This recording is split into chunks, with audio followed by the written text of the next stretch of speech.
Welcome back to Next Gen Console Watch, our show following all the news and rumors on the PlayStation 5 and Xbox Series X. I'm Damon Hadfield, and as always, I am joined by Jonathan Dornbush, host of IGN's PlayStation podcast, Podcast Beyond.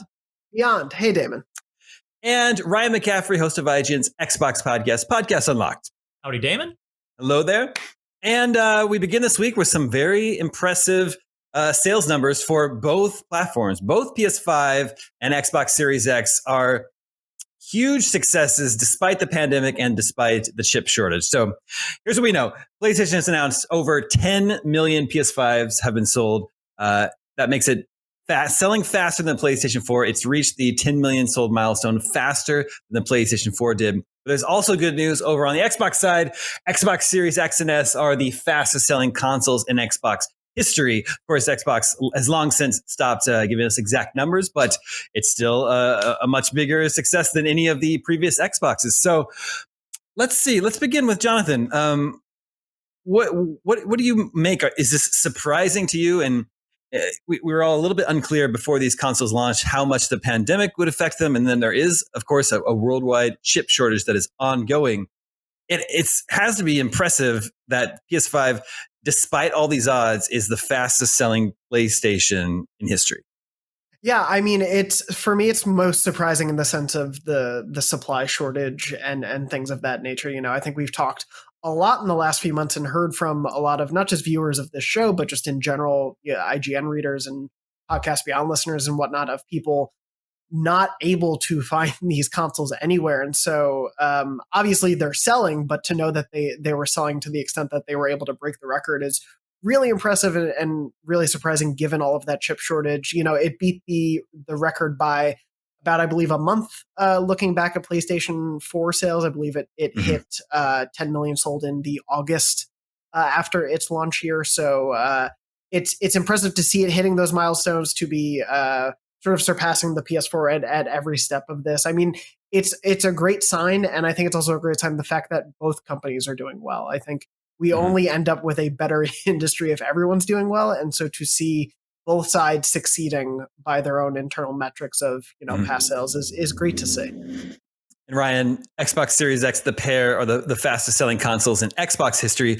Analyst Daniel Ahmad estimates that both have a total sell-in of 6.5 million units as of June 30th, 2021. Sell-in meaning sold into retail, not necessarily in consumers' hands. But still, is this still exciting news for you on the Xbox side? It is, and I would imagine that sell-in probably is pretty close to sell-through, given that nobody can find these things on the shelves. Yeah. And while you might think, oh, well, clearly the PS5 is way ahead again. Well, yeah, but you got to look at the progress here. From the 360 era to the Xbox One era, Microsoft lost a lot of people over to Sony. And understandably so, that story's been told a million times, where, it was 2-1 or better PS4 to Xbox One. And now you're talking about, look at the progress Microsoft has made. It's 10 million to 6.5 million. So that's some ground that's gained back. It's Microsoft's not realistically going to just overtake them in a day, if even an entire generation, but the gap is narrowing, the race is tightening. And as Jonathan said, that's just a great thing, because it just means gaming is healthier than ever. We get better competition, and it's just more fun this way. Yeah, of course. And there's also a fact that I think people look over a lot, which is you can be in second place in this business and still be profitable, still be wildly so, even so. Great point. Xbox could still be trailing behind PS5 and still be running a very healthy business for them and Microsoft. So both consoles selling very, very well. And yet people, are still frustrated, a lot of people, that they can't find one. Jonathan, how does that all add up? They're selling really well, but no one can find them. Is it just that demand is much, much higher for these consoles this time out, much higher than they were last generation? I think possibly. I think one of the things is we can also see that demand more clearly than ever. I mean, obviously, back in end of 2013, there was online selling via Amazon and people were on Twitter, obviously. But I think the proliferation to which these things are an online focused discussion point and opportunity to purchase those things is so much higher right now. Obviously all of these retailers had online portals, but I think the way we see Walmart and Target and various other places, and not just Amazon, be outlets for people to go find these things. And then suddenly the conversation is about, okay, when is each retailer getting a drop of these things? When are their supplies selling out? I think especially around when pre-orders were first opening up, IGN deals, Wario64, so many Twitter feeds you would look to for the second these drops were happening from any retailer. And I think that's just not a thing that we saw all that time ago. So I think it's a little bit of both. I think there is certainly probably an increased demand, especially as we've seen such a fervor around gaming during the pandemic as a entertainment venue for people when they're stuck in their homes. But I think it's also just something we're more presently aware of constantly. It's worth mentioning too that these consoles are doing this at higher prices than ever. $500 for, I think the overwhelming majority of the PS5 seem to be disc versions for $499. Whereas, of course, the PS4 was $399 when it launched. And yeah, I know there's inflation and whatnot, but not that much inflation. And the Xbox One was infamously $500 with the Kinect bundle before they course corrected that. And now the Series X at $5, but then the Series S kind of strategically coming in. So the price points are not slowing anybody down. It's just an incredible display of gaming enthusiasm that's going on this generation. Yeah, it is really good to see, especially amidst all the troubles that a lot of people are experiencing all across the world over the past year or so. There's another very impressive little gaming reveal that we enjoyed this week, which was another demo of Unreal Engine 5. Now, you may remember when Unreal Engine 5 was unveiled last year, there was a demo that was actually captured running on PlayStation 5 that was very, very impressive. The Lumen demo, I believe it was called. Now we have a new one from Coalition, which is, it's not running on Xbox Series X hardware, but Coalition is an Xbox game developer. So this shows you what an Xbox team is toying with, experimenting with what they can do with this new engine. And Ryan, I was super impressed with it. It's not as long as the first PS5 demo was that we saw last year, but still very impressive. Would you agree? Yeah, I believe they actually did say it's running on Series X. Oh, okay.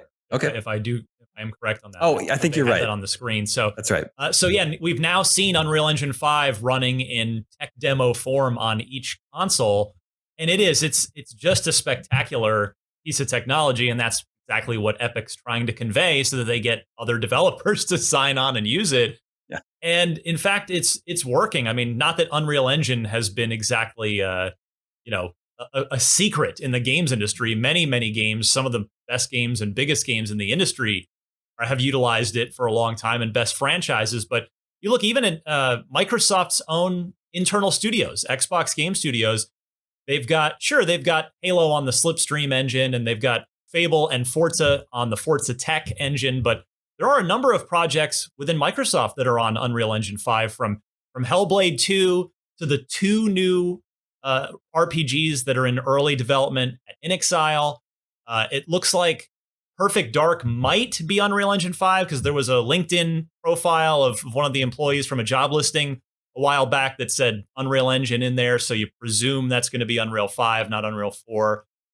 And I think I may even be, Compulsion, the makers of We Happy Few. We haven't heard from them yet on what their next project is, but We Happy Few was in Unreal Engine, so it stands to reason they might stick with that moving forward. So yeah, Unreal 5, it's definitely going to be a very common piece of technology, but if it's anything like previous versions of Unreal, it's going to look really good. And yeah, this Alpha Point demo, no, it's not Gears of War 6, but it gives us just a reasonable, like probably not even a barometer, just a floor of what to expect from Gears of War 6, because we got a follow-up comment from the Coalition that said, hey, this is just the tip of the iceberg. Like we're just scratching the surface here, because even the video is labeled Unreal Engine 5 Early Access. The engine isn't done yet, let alone the game. The game's, of course, not even close to being done. So yeah, it's just going to be, I mean, Gears of War has always been a visual spectacle. Arguably, each Gears game has been probably the prettiest, or right there in the top of the list of the prettiest games at the time. And hopefully Gears 6 is going to do that. And this Alpha Point demo certainly does not dampen any of that enthusiasm. Jonathan, did you get to take a look at this demo? I did, yeah. It's super impressive, and I think continues in. I think, speaking to Ryan's point of the fact that we're not even there to the full capacity of what these engines can do, and then obviously, just at the start of a generation, we've talked about this before, but you always see huge leaps in progress just across even a single generation of what companies are able to do. So I'm really excited and cannot wait to see what this pretends for. Full development of games using Unreal. Obviously, a lot of PlayStation first-party studios use their own proprietary engines, or things sometimes get shared, like the Decima engine.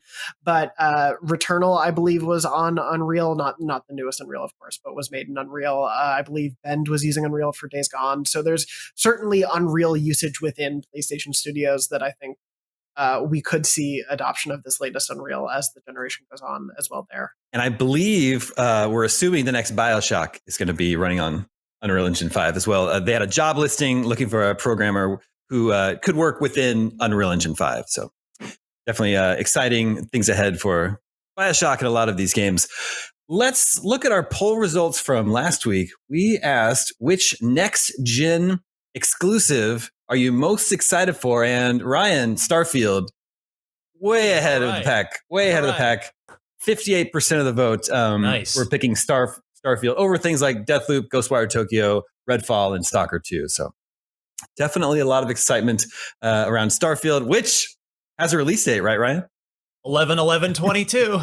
It's Todd Howard loves that 11/11. Yep. I guess we can pencil in Elder Scrolls 7 for 11/11/2033. Well, so we still have to get Elder Scrolls 6 first. Poll for you to vote on for next week. Which upcoming Unreal Engine 5 based game are you most excited for? Gears of War 6, Hellblade 2, Dragon Quest 12, running on Unreal Engine 5, or the next BioShock? Make sure to vote at IGN.com. We will share the results with you next week. And that's going to do it for this edition of Next Gen Console Watch. Short and sweet this week. Thank you to both Ryan and Jonathan. But we will be back next week. Same time, same place, Friday, 6 a.m. Pacific, 9 a.m. Eastern, with more next-gen news and rumors. We'll see you then.